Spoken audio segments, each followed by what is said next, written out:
Bersama kita saat ini sudah ada narasumber kita, Bapak Dr. Bambang Nursena, didampingi oleh Ibu Syafa, dan kita akan segera menjawab pertanyaan-pertanyaan yang belum sempat terjawab pada webinar kemarin. Ini ada pertanyaan, Mbah. Mengapa Protestan dan Katolik banyak yang berbeda dalam kitab suci? Padahal kita semua mempercayai Yesus Kristus yang sama. Mungkin yang dimaksud ini Kitab Deuterokanonika, ya, saya kira itu bukan urusan Katolik Protestan.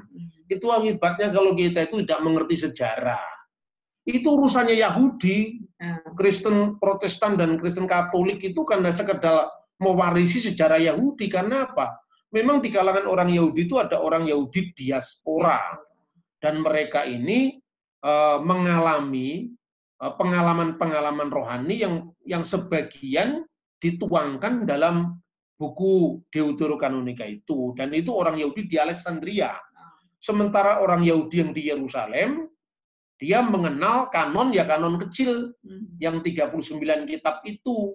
Tapi orang Yahudi diaspora memang ada Yudit, Tobit, kebijakan Salomo, itu memang ada. Jadi kalau orang Protestan nuduh Katolik, ini Katolik nambah-nambahi kitab misalnya. Tapi orang Katolik juga Protestan mengurang-urangi kitab, kan itu kan? Sebetulnya dengan atau tanpa Deuterokanonika, itu sama sekali tidak mengganggu iman kita. Jadi justru sekarang pertanyaannya gini, tanpa membaca Deuterokanonika, kita tidak bisa mengerti sejarah naskah Laut Mati. Karena apa? Itu terjadi intertestamental book. Makanya sekarang ini tidak seperti zaman dulu-dulu, di mana orang itu begitu bersih tegang mempertentangkan itu.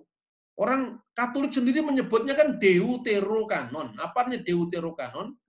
Kanon kedua. Protestan yang tidak menyebutnya kanon menghormatinya sebagai devotional book, buku-buku yang membangun.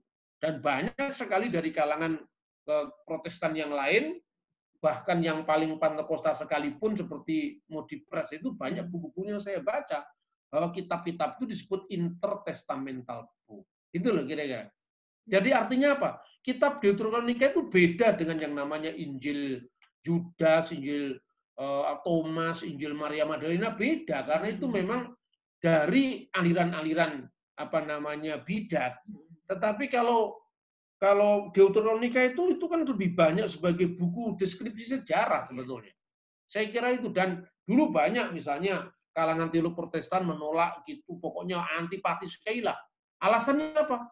Karena kitab-kitab Deuterokanonika itu tidak ada di dalam bahasa Ibrani. Sekarang ketemu di Qumran sekarang, cuma diubah lagi.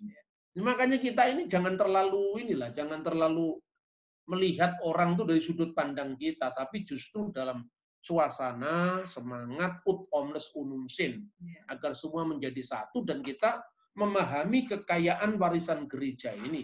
Yang Protestan nggak usah membaca Deuterokanonika di gereja gara-gara mendengar Pijar TV, nggak usah, ya toh. Tapi juga nggak usah menyalah-nyalahkan kan gitu. Artinya itu semua kan bisa saling membangun untuk melengkapi wawasan. Kekayaan sejarah itu.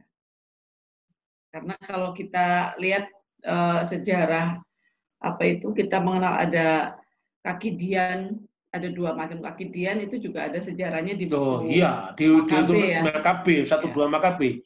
Orang Kristen kan banyak ke Israel sekarang ya. Kemudian kita lihat kaki Dian bercabang 7, itu namanya apa? Menorah. Menorah itu di mana? Di kitab Taurat ada. Tapi yang kaki Dian bercabang 9 itu kan nggak ada di Taurat itu. Kenapa nggak ada? Karena kejadiannya setelah selesainya perjanjian lama, menjelang perjanjian baru. Itulah yang dikenal dengan intertestamental book. Itu tercatat dalam 1 dan 2 Makabe. Dan berdasarkan informasi sejarah itu, maka Tuhan Yesus memperingati perayaan penahbisan bait suci atau Hanukkah, dan kaki diannya namanya Hanukia. Itu di Yohanes pasal 10 ayat 22. Dan saat itu musim dingin. Itu loh.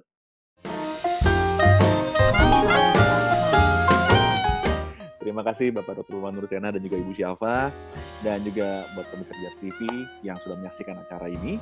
Inilah acara Bapak Dr. Menjawab, edisi online, karena pandemi COVID-19 tidak memungkinkan kita untuk bisa menyiarkan seperti biasa, tapi kita berusaha untuk tetap menyajikan yang terbaik supaya kita semua juga bisa dilengkapi dengan hal yang terbaik juga pastinya.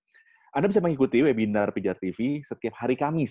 Ya, setiap hari Kamis itu jam 7 malam kita selalu mengadakan webinar. Dan Bapak Ibu Saudara sekalian bisa di nomor telepon yang tertera di layar, atau Bapak Ibu juga bisa daftarkan diri Anda melalui link bit.ly/dialog lintas iman ya. bit.ly/dialog lintas iman.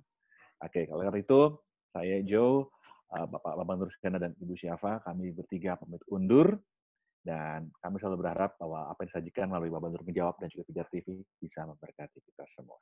Tuhan memberkati.